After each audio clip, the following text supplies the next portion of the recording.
Bem-vindos a mais um Deep Dive. Olha, imagine aqueles portos super modernos, sabe? Cheios de tecnologia. Mas e se eu disser que uma tarefa crucial ali ainda depende de força bruta mesmo? Hoje a gente vai fundo nas condições de trabalho dos estivadores que fazem a peação de contêineres. Vamos usar um estudo bem interessante do Porto de Santos e também os documentos específicos de um trabalhador lá do Rio de Janeiro. Exato. É um mergulho importante, né, para a gente entender a complexidade desse trabalho, os riscos todos e como essa modernização que a gente vê nos portos às vezes não chega para todo mundo, para todas as etapas. E tem uma conexão aí até inesperada com a herança cultural que a gente vai comentar também. Isso, nossa missão aqui é entender a realidade por trás da fixação segura dos contêineres nos navios. Ok, então, vamos lá. Para começar, o que é exatamente essa peação? Às vezes chamam de conexo, né? Isso, peação ou conexo. É basicamente o processo de prender os contêineres, uns nos outros e na estrutura do navio. Geralmente os que ficam no convés, né? Para não se moverem durante a viagem. Ah, claro, para a carga chegar inteira. Exato. E o ponto central do estudo de Santos é justamente esse. Apesar dos guindastes gigantes, os portainers, né, e os transtainers lá no pátio, que agilizam muito o embarque, a peação em si, o ato de prender, continua sendo um trabalho, manual. Bem braçal. Manual mesmo. E que tipo de ferramenta eles usam para isso? Principalmente umas hastes de aço bem pesadas, o pessoal chama de varões. Varões. Isso. E, olha, podem pesar de 5 até 25 quilos. Depende muito do navio, se é mais antigo, mais novo. 25 quilos, nossa. É pesado. E tem também os esticadores. São tipo uns tensionadores para travar os varões, sabe? E também não são leves, não. Vão aí de 8 a talvez 25 quilos também. Caramba! Imagina um esforço físico para lidar com isso o tempo todo. É muita força, sim. E não é só o peso, né? São movimentos repetitivos, braços, punhos, posturas complicadas, sabe? Curvando o corpo, dobrando o joelho, e tudo isso se equilibrando em passarelas que às vezes são estreitas, lá no alto, entre as pilhas de contêineres. E ainda pode ter sol forte, chuva, vento. Exatamente. Condições climáticas adversas complicam ainda mais. Então, peraí, deixa eu ver se eu entendi. Tem toda essa tecnologia para mover o container rápido do pátio para o navio. Mas na hora H, na hora de prender a carga para ela ficar segura, volta a ser um trabalho super manual e pesado. Parece um paradoxo. É exatamente isso o paradoxo que o estudo de Santos levanta.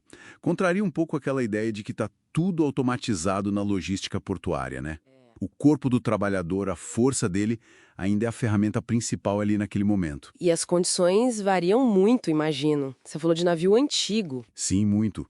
Os trabalhadores têm até um apelido para eles, navios bactérias. Navios bactérias, nossa. Por quê? É porque geralmente tem equipamentos mais velhos, enferrujados, às vezes ainda mais pesados, sabe? Os espaços para trabalhar podem ser apertados, precários, às vezes falta até guarda-corpo, o que é um perigo enorme de queda. Meu Deus. E os navios mais novos são melhores nesse ponto? Olha, nem sempre. Mesmo os novos que são projetados para levar mais carga, nem sempre têm um design que facilita o trabalho humano da peação. Às vezes falta padronização no equipamento ou falta manutenção adequada, tipo lubrificação. Aí o trabalhador tem que fazer ainda mais força. Entendi. E isso tudo leva a riscos de saúde bem sérios, imagino. Sem dúvida. O estudo de Santos e outras pesquisas, tem uma em Gênova, outra em Cardiff, todas associam esse tipo de trabalho a riscos bem significativos. Quedas, claro. Acidentes com equipamento, tipo um varão quebrar e ricochetear. Nossa. Lesões por esforço repetitivo, a famosa LER, muitos problemas de coluna, lombalgia, dor nos joelhos e, claro, o estresse, a fadiga física, a fadiga mental também. Você mencionou a pesquisa de Cardiff. Ela tem dados sobre como os trabalhadores percebem esses riscos? Tem sim. É interessante. Entre estivadores de vários portos do mundo, a percepção de risco era altíssima, coisa de 70%. E estresse, quase 60% relatavam. Fatiga física, mais de 70%. É muita gente se sentindo esgotada e em risco. E o trabalho à noite, né? Às vezes com iluminação ruim ali entre as pilhas de containers, piora tudo. E a gente tem um exemplo bem concreto disso, né? Com os documentos do trabalhador do Rio, o Damião Braga Soares dos Santos. Os laudos médicos dele mostram diagnósticos bem específicos. Risartrose, tenossinovite na mão esquerda. Exato. São condições muito associadas a esse tipo de esforço repetitivo, de carregar peso, e os médicos inclusive sugeriram que ele mudasse de função, evitasse essas atividades. Tudo isso, né? Isso, confirmam que ele foi considerado apto, mas com restrição para trabalho em altura. E ele mesmo fez um pedido formal, né, para ter atividades compatíveis com a saúde dele, citando os diagnósticos. É a prova viva do impacto do trabalho. Mas a história dele não para por aí. Tem uma camada a mais, que é fascinante, eu diria. Tem sim. E é aqui que a coisa fica ainda mais interessante. Documentos de uma ação civil pública revelam que esse mesmo trabalhador, o Damião, ele é o presidente da Associação da Comunidade Remanescente do Quilombo Pedra do Sal. Presidente um quilombo ali na zona portuária do Rio? Exatamente. Um quilombo remanescente, reconhecido, né? Comunidade de descendentes de africanos escravizados com forte ligação histórica com aquele território.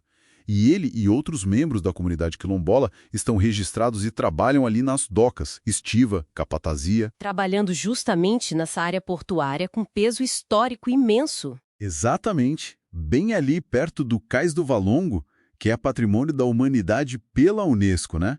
Foi o maior porto de desembarque de africanos escravizados nas Américas.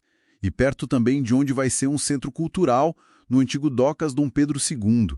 Então olha que intersecção, o trabalho portuário pesado, os riscos para a saúde e a memória cultural, a herança afro-brasileira, tudo acontecendo no mesmo espaço. Nossa, é muita coisa junta. Então, o que a gente tira de essencial desse nosso mergulho hoje? Fica muito claro para mim essa tensão, né, entre a imagem high-tech da logística moderna e a realidade do trabalho físico, pesado, arriscado, que ainda está ali, sustentando uma parte importante disso. Sem dúvida. A piação dos contêineres, mesmo cercada de tecnologia, ainda depende muito da força, da habilidade humana. E isso tem um custo real para a saúde de quem faz. E além disso, essa conexão inesperada com a história, com a herança quilombola ali na zona portuária do Rio. Pois é. Mostra que as docas são muito mais que só lugares de comércio, né? São espaços de trabalho duro, de risco, mas também de identidade, de história viva, pulsando ali. Fica então talvez uma reflexão para a gente levar. Quando a gente olha para um navio gigante cheio de contêineres ou pensa na velocidade das entregas, será que a gente para pensar no esforço humano, nos riscos envolvidos e nas histórias, às vezes histórias ancestrais, que estão literalmente amarrando tudo isso para que funcione? Então, imagina uma disputa super técnica sobre regras de trabalho em porto, a ADI 7591. Ah, sim, a ação direta de inconstitucionalidade. Conheço. Pois é, só que ela acaba tocando em direitos ancestrais de comunidades quilombolas e até em convenções internacionais. Interessante. Como assim? A gente tem aqui a ADI, claro, mas também a Convenção 69 da OIT, a história viva da comunidade Pedra do Sal, lá no Rio, e uma petição que, olha, muda tudo. Entendi. Quer dizer, a gente vai conectar esses pontos todos. Exato. Nossa missão hoje é essa, desvendar como esses fios se amarram. Bom, para começar, a ADI 7591, ela basicamente questiona um pedaço da Lei dos Portos, né? Aquela de 2013. Isso, a Lei 12.815. Qual pedaço exatamente? A regra que diz que trabalhador portuário avulso, o TPA, só pode ser contratado pelo OSMO, o órgão gestor de mão de obra. A ADRI quer derrubar essa exclusividade. Ok, e aí entra a tal Convenção 169 da OIT. Exatamente. É um tratado internacional que o Brasil ratificou, tá? E ele protege povos indígenas e tribais. Certo, e os quilombolas? Aí que tá o pulo do gato. A Justiça Brasileira e também a PGR, a Procuradoria-Geral da República, já reconheceu que as comunidades quilombolas se encaixam como povos tribais para efeitos dessa convenção. Ah, entendi. Então eles têm direito à proteção da identidade, da cultura. Isso, da economia e, o ponto-chave aqui, das suas formas tradicionais de trabalho. Faz sentido, mas ainda parece um pouco, sei lá, teórico. como uma história específica da Pedra do Sal e um documento entram nisso para valer. Vamos lá. A Pedra do Sal, no Rio de Janeiro, é uma comunidade quilombola reconhecida oficialmente. Sim, eu conheço a importância histórica da área, Cais do Valongo, tudo ali é patrimônio da humanidade, né? Exato. E a ligação deles com o trabalho no porto é, assim, profunda. Vem desde a época do desembarque de africanos escravizados ali, os descendentes continuaram trabalhando no porto como estivadores, carregadores. É uma continuidade histórica e cultural. Uma história viva no trabalho portuário. Precisamente. E agora, olha só onde fica realmente interessante. Existe uma prova concreta disso, bem atual. Prova? Que tipo de prova? Uma petição. Um documento protocolado num processo judicial feito pelo Instituto de Advocacia Racial e Ambiental, o IARA. Uma petição do IARA. E o que ela diz? Ela é fascinante porque lista, com nome, sobrenome e matrícula no OGMO do Rio de Janeiro, membros da comunidade quilombola da Pedra do Sal que são trabalhadores portuários avulsos. Registrados. Nossa! Pode dar exemplos? Claro. A petição menciona, por exemplo, Carlos Augusto Torres, Célio Augusto Braga, Damião Braga Soares dos Santos, com as matrículas deles no OGMO-RJ. Então, espera aí. Não é uma hipótese, é um fato. Pessoas da comunidade são TPAs registrados no OGMO. Exatamente. E o detalhe, assim, quase irônico, a petição do IARA usa um artigo da própria Lei dos Portos, a mesma lei que a ADI questiona. Essa mesma. O artigo 40. Eles usam esse artigo para justificar o registro desses quilombolas no ógemo como uma forma de garantir o acesso deles ao trabalho no porto. Uau! Então a petição mostra que a regra da exclusividade do ógmo, que a ADI 7591 quer derrubar, Na prática, para a comunidade da Pedra do Sal, está diretamente ligada à manutenção do trabalho tradicional deles, à subsistência deles. entendi a conexão agora. Se derrubarem essa regra, Pode impactar diretamente a forma como essa comunidade garante seu sustento. Uma forma de trabalho que é parte da identidade cultural deles, protegida pela Convenção 169. então aquela visão de que a lei dos portos era só para modernizar, agilizar, ela esbarra nisso, né? Exato. Essa é a tensão. A modernização não pode atropelar direitos fundamentais garantidos por tratado internacional. A petição do IARA escancara isso. Ela mostra que a regra do ógmo, nesse caso específico, funciona como um mecanismo que sustenta a tradição e a economia quilombola ali. O que transforma completamente o debate da ADI 7591. Sem dúvida. Deixa de ser só uma questão trabalhista ou de logística portuária e vira uma questão de direitos humanos, de direitos culturais de povos tradicionais. E isso significa que o STF, o Supremo, ao julgar essa ADI, precisa levar isso em conta. Precisa. Tem que ponderar essa dimensão que talvez não estivesse óbvia no início da discussão da ADI. Então, resumindo o nosso mergulho, uma disputa técnica sobre quem contrata no porto, a ADI 7591, tem um impacto direto, real, na vida, na cultura e na economia da comunidade quilombola da Pedra do Sal. E essa ligação não é mais uma tese, ela está documentada, com nomes, matrículas baseada na Convenção 169 e evidenciada pela petição do IARA. Uma camada oculta que a gente conseguiu revelar aqui muda tudo. Com certeza.